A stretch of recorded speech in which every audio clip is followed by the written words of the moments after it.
में है।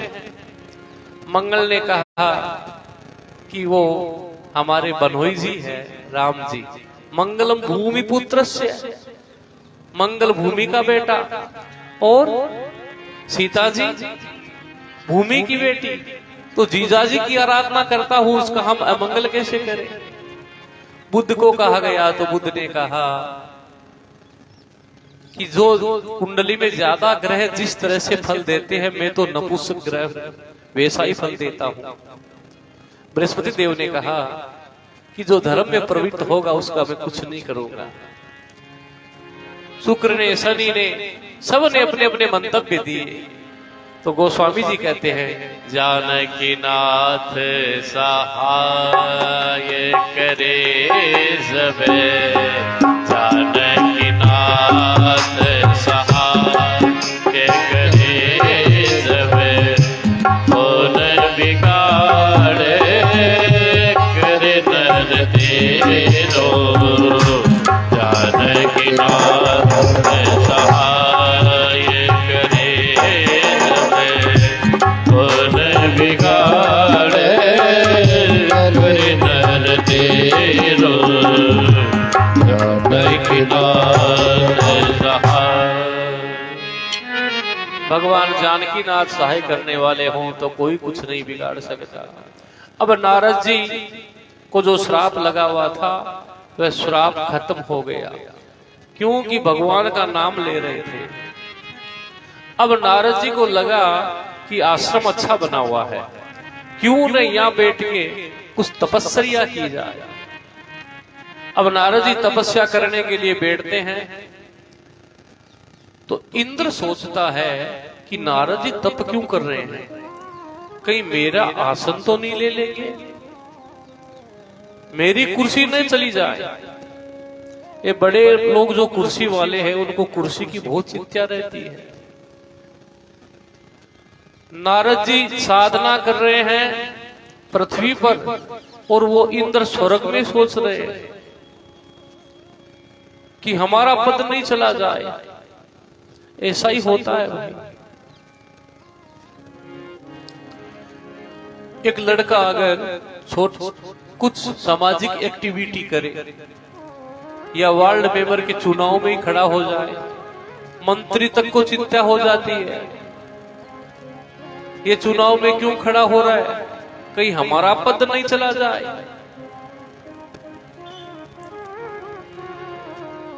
अब नारद जी को देखकर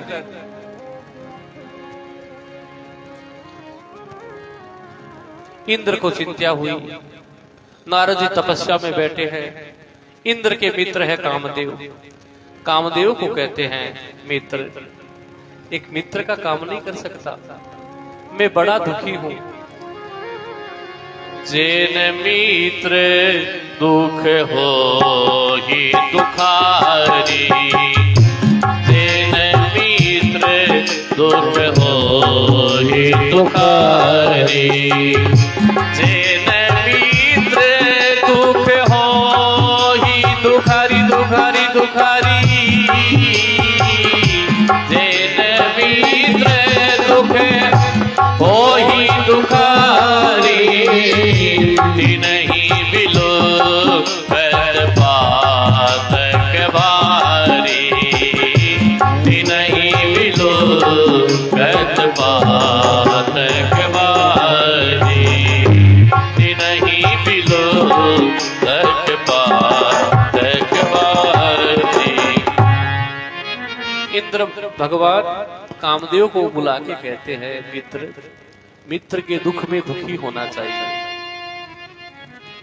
देखिए मित्रता कैसी होनी चाहिए, दूध और पानी की सी मित्रता।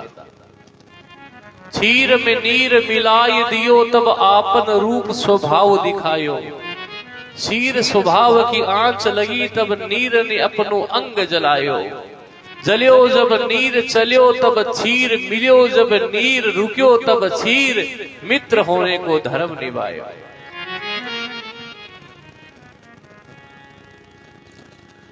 एक दूध बेचने वाला भैया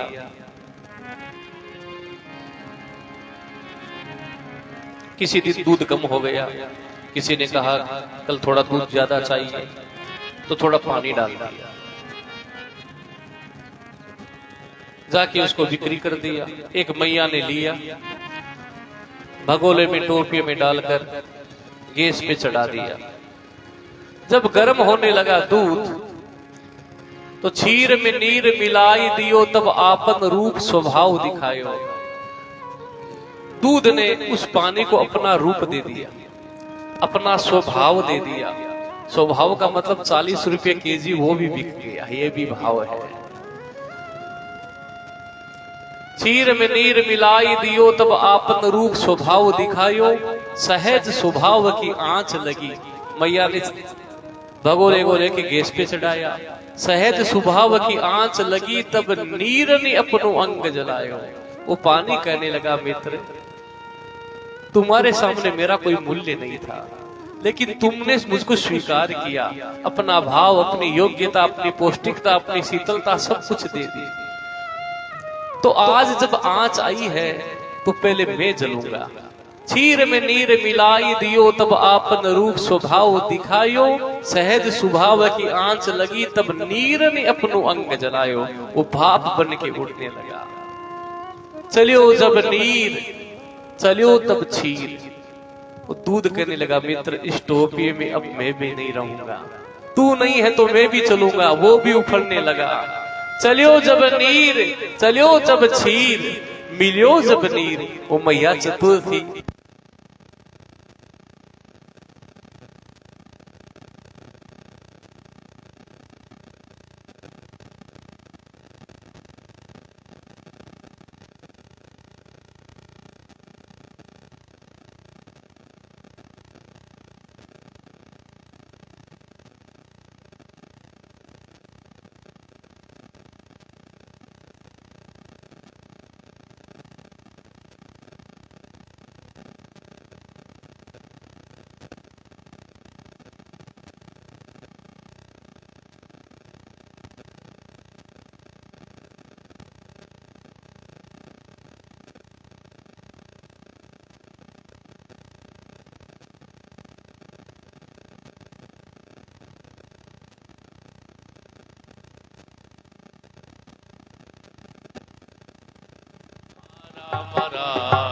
सिया राम राम। मिलियो जब नीर, रुकियो तब क्षीर। मित्र होने को धर्म निभायो। कामदेव को आके इंद्र कहते हैं, मित्र एक काम है, नारद जी की समाधि भंग करो। कामदेव कहने लगा, मित्र तुम पे संकट आया है, तुम इस संकट को आने नहीं दूंगा। मैं नारद जी की समाधि भंग करने के लिए जा रहा हूं। नारद जी की समाधि भंग करने के लिए कामदेव चलते हैं। हर जगह सुहानी बयार चलने लगी। चली सुहावनी बयारी, चली सुहावनी बयारी, चली सुहावनी त्रिविध बयारी।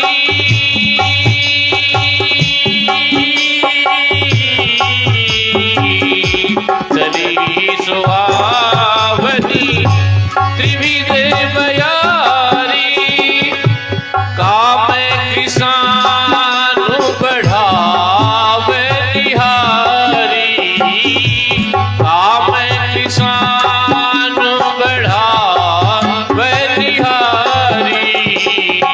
करही गान बहुतान तरंगा, करही गान बहुतान तरंगा।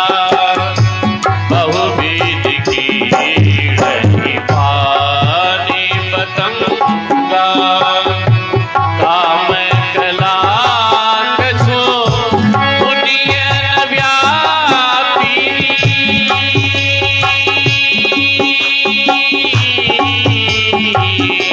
काम कला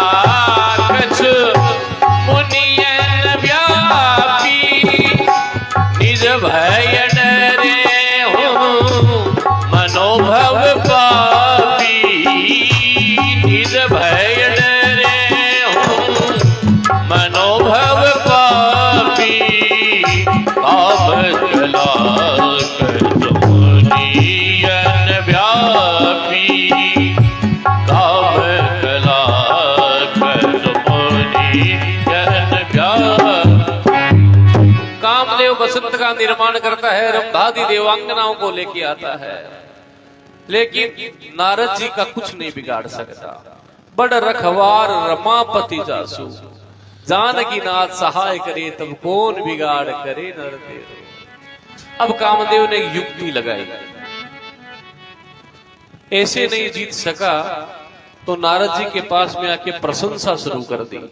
नारद जी, आप तो बड़े तपस्वी हैं, आपको तो मैं हरा ही नहीं पाया, आपके सामने तो मैं हार रहा हूं।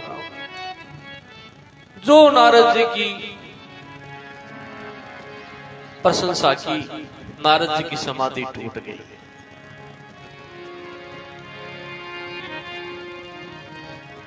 भय उन नारद मन कछुरोसा, प्रियतन बचन काम परितोषा। इधर कामदेव नारद जी को प्रणाम करके वापिस स्वर्ग को चले जाते हैं। नारद जी ने सोचा कि मैंने तो काम को जीत लिया, मैं तो शिव जी से बड़ा हो गया। शिव जी ने तो कामदेव को भस्म किया, लेकिन मेरे सामने तो कामदेव हारा है। अब नारद जी को यह पता नहीं कि काम निर्मूल नहीं हुआ। शिव जी का जो काम है वो निर्मूल है, नारद जी का काम पराजित है। और पराजित हुआ शत्रु 20 साल बाद में भी बलवान बन के तोड़ सकता है। यही हाल होगा नारद जी का आगे। नारद जी ने सोचा मैं शिव जी से बड़ा हो गया। क्यों कि शिव जी ने तो क्रोध भी किया था, मैंने कामदेव पे क्रोध भी नहीं किया, तो मैंने काम को भी जीता और क्रोध को भी जीता। नारद जी सोचने लगे ये समाचार जो है अब मैं सुनाऊं किसको, लोगों को पता भी चलना चाहिए कि मैंने कामदेव को जीत लिया, क्रोध को भी जीत लिया।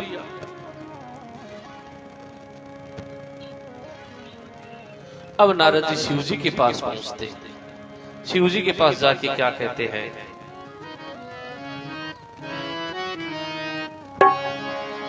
तब नारद कवने शिव पाही, तब नारद कवने शिव पाही, तब नारद कवने शिव पाही, तब नारद कवने शिव पाही, तब नारद ने शिव पाही, जिता काम अहभीति मन माही, जिता काम अहभीति मन माही, तब नारद कवने शिव पाही, कवने शिव पाही। शिव जी के पास में कामदेव जाते हैं। शिव जी ने कहा नारद जी इतने दिन तक कहां थे? बोले मैं एक साधना में लगा हुआ था और मैंने ऐसा काम किया है। शिव जी कहने लगे नारद जी कोई राम कथा में थे? बोले नहीं, काम कथा में थे। मार चरित शंकर ही सुनावा, सारा कामदेव का चरित्र सुनाया शिव जी को। शिव जी ने कहा नारद जी मुझे तो सुना दिया, लेकिन और किसी को मत सुनाना, खासकर भगवान नारायण को तो सुनाना ही मत। नारद जी सोचने लगे कि इनका प्रचार हुआ है कि कामदेव को शिव जी ने भस्म कर दिया है, तो हमारा भी तो प्रचार होना चाहिए, हम तो इनसे बड़े हैं।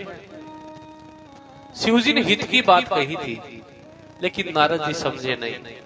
नारद जी एक बार हाथ में बीणा लेकर के हरि गुण गाते हुए सीधे सिंधु भगवान के पास में पहुंचे। नारद जी को आता देख भगवान उठे,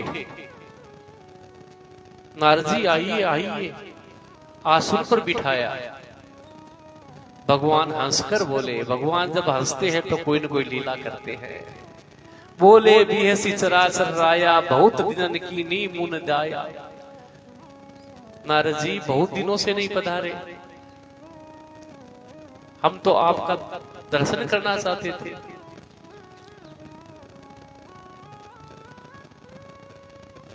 नारद जी कहने लगे मैं कोई काम में लगा हुआ था। भगवान ने कहा ठीक, कौन सा काम? आपको पता नहीं? सबको पता चल गया है। अरे मैंने काम पे विजय पाई है महाराज, काम पे विजय, और क्रोध पे भी विजय पाई है। भगवान सोचते नारद जी के मन में विषांकुर उत्पन्न हो गया है, इसको निर्मूल करना पड़ेगा। लक्ष्मी माता की तरफ देखते हैं। लक्ष्मी माता कहती है इलाज कर दीजिए। लक्ष्मी जी ऐसा कहती है तो भगवान नारायण कहते हैं लक्ष्मी, किसी को जो फोड़ा हो जाता है, वो जाता है डॉक्टर के पास। डॉक्टर उसको दवाई लिख के देते हैं कि अभी ले लो तो यही बैठ जाएगा। वो डॉक्टर से दवाई तो लिखवाता है लेकिन दवाई लेता नहीं है, तो वो थोड़ा ऊपर उठ जाता है। तो फिर जाता वो सर्जन के पास। सर्जन बोलता है अब ये इस अवस्था में भी नहीं है कि इसको दवा देके दबा दिया जाए, और पूर्ण परिपक्व भी नहीं है कि ऑपरेशन किया जाए। कुछ दिन रुकना पड़ेगा, ये पूर्ण परिपक्व होगा तब इसका ऑपरेशन करूंगा। यही बात लक्ष्मी जी को नारायण जी कहते हैं कि नारद जी के मन में जो विषांकुर फोड़ा हुआ है अब ये परिपक्व नहीं है, ये जब परिपक्व हो जाएगा तो इसका ऑपरेशन अच्छे से करूंगा। नारद जी अपनी सारी कथा सुनाकर वहां से विदा लेते हैं। श्रीपति निज तब माया पेरी,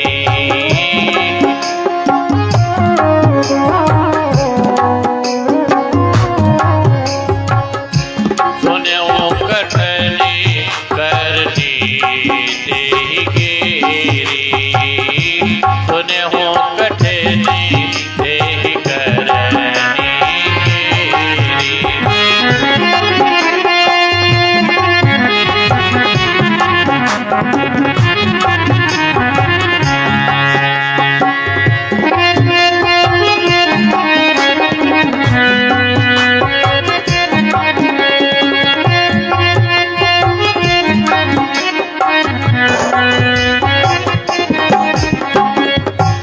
सही नगर सुंदर नर नारी, बसही नगर सुंदर नर नारी, धन बहु मन सिजरती तनुधारी।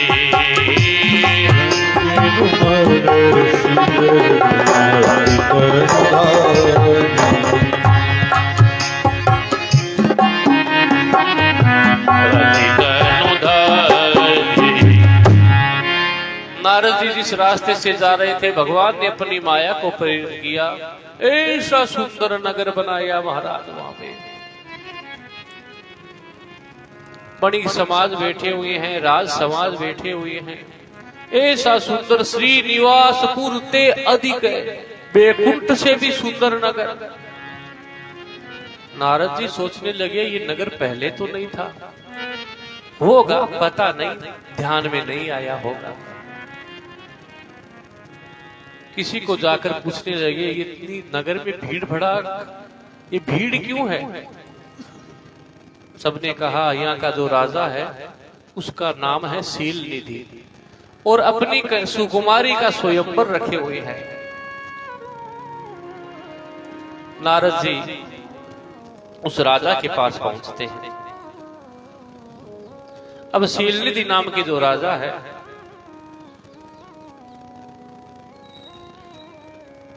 वो अपनी पुत्री जो है, ये सब माया के बनाए हुए हैं भगवान के। अपनी पुत्री का हाथ नारद जी को दिखाते हैं और कहते हैं मुनि आप आ ही गए हैं तो मेरी कन्या का हाथ तो देख दीजिए, इसको वर कैसा मिलेगा। अब नारद जी ने जो हाथ देखा, ए जो यही पर ही अमर सोई होई,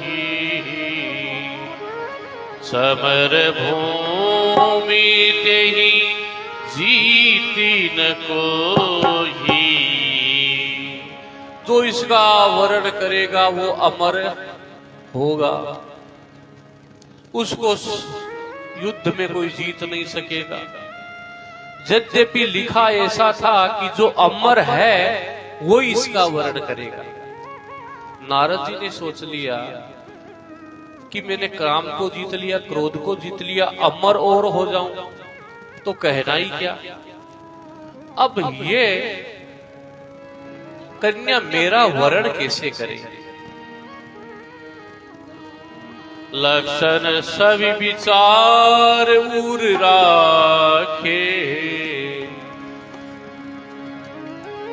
कछुक बनाए भूप सन भागे। कछु बनावटी बात करके और नारद जी यहां से विदा लेते हैं। अब नारद जी सोचने लगे कि ये शील निधि की जो कन्या है ये मेरा वर्ण कैसे करे। दिखने में तो मैं सुंदर नहीं, और ये सन्यासी के भेष में मेरा वर्ण करेगी नहीं, तो क्यों न भगवान की आराधना की जाए। फिर सोचने लगे आराधना करूंगा, तपस्या करूंगा तो बहुत समय लगेगा। जप तप कछु न